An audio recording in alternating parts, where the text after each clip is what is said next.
നമസ്കാരം. ഇന്ത്യയിലെ ഇരുചക്ര വാഹന വിപണിയെ മാറ്റിമറിച്ചവരാണ് ജാപ്പനീസ് നിർമ്മാതാക്കളായ യമഹ.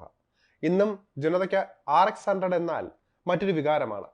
ആ മികച്ചൊരു ശബ്ദവും തട്ടുപൊളിപ്പൻ പെർഫോമൻസും എല്ലാം ഇന്നും ഓളം തള്ളുന്നുണ്ട്.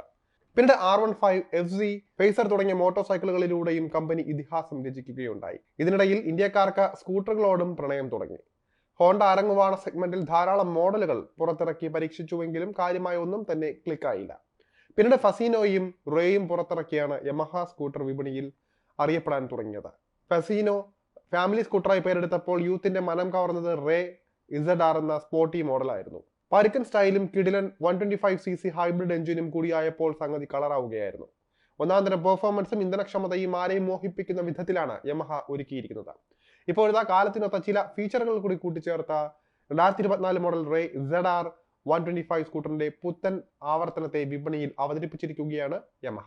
98,130 രൂപയുടെ എക്സ് ഷോറൂം വിലയിലാണ് യമഹ റേ ZR പുറത്തിറക്കിയിരിക്കുന്നത്. അപ്ഡേറ്റുകളുടെ ഭാഗമായി സ്കൂട്ടറിന് പുതിയ ഫീച്ചറുകൾ ലഭിക്കുന്നുവെന്ന് യമഹ പറയുന്നുണ്ട്. ആൻസർ ബാക്ക് ഫംഗ്ഷനും LED ഡേ ടൈം റണ്ണിംഗ് ലൈറ്റും സഹിതം റേ ZR സ്ട്രീറ്റ് റാലി പതിപ്പ് ഇനി മുതൽ ലഭ്യമാകുന്നതാണ്. Ice fluo, vermilion, matte black എന്നീ നിറങ്ങൾക്കൊപ്പം പുതിയ സൈബർ ഗ്രീൻ നിറത്തിലും സ്കൂട്ടർ വീട്ടുമുറ്റത്ത് എത്തിക്കാനാകും. ഈ റാലി സ്കൂട്ടറിലെ ആൻസർ ബാക്ക് ഫംഗ്ഷൻ കൊണ്ട് ഉദ്ദേശിക്കുന്നത് യമഹ മൊബൈൽ ആപ്പിലൂടെ വാഹനം കണ്ടെത്താൻ എളുപ്പമാക്കുന്ന ഫീച്ചറാണ്. അതായത് ആൻസർ ബാക്ക് ബട്ടണിൽ ക്ലിക്ക് ചെയ്ത് തിരക്കേറിയ സ്ഥലങ്ങളിൽ പാർക്ക് ചെയ്തിരിക്കുന്ന സ്കൂട്ടർ കണ്ടെത്താൻ ഈ ഫീച്ചർ ഉപയോക്താക്കളെ പ്രാപ്തരാക്കുന്നുവെന്ന് സാരം. ബട്ടൺ അമർത്തുമ്പോൾ ഇലൂമിനേറ്റഡ് ബ്ലിങ്കറുകളും ബസറിൽ നിന്നുള്ള ബീപ്പുകളും ഉപയോഗിച്ച് വാഹനം പ്രതികരിക്കുന്നതാണ്. അങ്ങനെ പാർക്ക് ചെയ്തിരിക്കുന്ന സ്കൂട്ടർ വേഗത്തിൽ കണ്ടെത്താനാകും. ഇതോടൊപ്പം സ്കൂട്ടറിന് ഡ്യുവൽ ടോൺ സീറ്റ് ഡിസൈനും ഉണ്ട്. ഇത് 2 ലെവൽ സീറ്റിങ്ങിനെ പൂരകമാക്കുന്ന കാര്യമാണ്. പുതുക്കിയ വേരിയന്റിൽ പുതുക്കിയ സ്റ്റൈലിംഗ് ഘടകങ്ങൾ ഉൾപ്പെടുത്തിയിട്ടുണ്ടെന്നും ജാപ്പനീസ് ഇരുചക്ര വാഹന നിർമ്മാതാക്കൾ പറയുന്നുണ്ട്.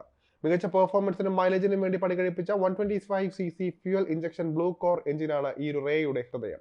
ഹൈബ്രിഡ് പവർ അസിസ്റ്റിൽ വരുന്ന air cooled fuel injected engine smart motor ജനറേറ്ററുമായിട്ടാണ് ഇത് വരുന്നത്. CVT ഓട്ടോമാറ്റിക് ട്രാൻസ്മിഷനുമായി ജോഡിയാക്കിയിരിക്കുന്ന എഞ്ചിന് 6500 RPM 8.2 bhp കരുത്തും 5000 RPM 10.3 Nm ടോർക്കും വരെയും ഉൽപ്പാദിപ്പിക്കാനാകും. സീറ്റിനടിയിൽ 21 ലിറ്റർ സ്റ്റോറേജ് കമ്പാർട്ട്മെന്റ് ആണ് Yamaha Ray ZR street rally സ്കൂട്ടറിൽ പ്രധാന സവിശേഷതകൾ എന്നായി പറയാനുള്ളത്. ഇതുകൂടാതെ സ്റ്റൈലിംഗിനായി ബ്രഷ് ഗാർഡ്, സ്ലീക്ക് മെറ്റൽ പ്ലേറ്റുകൾ എന്നിവയും കമ്പനി കൊടുത്തിട്ടുണ്ട്. മെക്കാനിക്കലായി നോക്കിയാൽ telescopic front suspension, monoshock rear suspension, black pattern ടയറുകൾ തുടങ്ങിയ സംവിധാനങ്ങളും യമഹ റേ ZR സ്ട്രീറ്റ് റാലിയിൽ കൊടുത്തിട്ടുണ്ട്. Side stand engine cut off switch, അതുപോലെ തന്നെ automatic stop and start system, Y connect BT കണക്ടിവിറ്റിയുള്ള ഡിജിറ്റൽ ഇൻസ്ട്രുമെന്റ് ക്ലസ്റ്റർ എന്നിവയും സ്കൂട്ടറിന്റെ സവിശേഷതകളാണ്. ബ്രാൻഡുമായി ബന്ധപ്പെട്ട് മറ്റു വാർത്തകളിലേക്ക് നോക്കുകയാണെങ്കിൽ അടുത്തിടെ 2024 മോൺസ്റ്റർ എനർജി MotoGP പതിപ്പ് അവതരിപ്പിച്ചുകൊണ്ട് യമഹ തങ്ങളുടെ R15M MT15 ലൈനപ്പ് അപ്ഡേറ്റ് ചെയ്യുകയും ചെയ്തിരുന്നു. R15M സ്പോർട്ട് ബൈക്കിന്റെ ഈ വേരിയന്റുകൾക്ക് ഏതാണ്ട് 2 ലക്ഷം രൂപയോളമാണ് എക്സ് ഷോറൂം വിലയായിട്ട് വരുന്നത്. എന്തായാലും ആക്റ്റീവയോട് കടുത്തൊരു വെല്ലുവിളി ഉയർത്തിയാണ് യമഹയുടെ പുതിയ റേ സ്കൂട്ടർ വന്നിരിക്കുന്നതെന്ന് സാരം.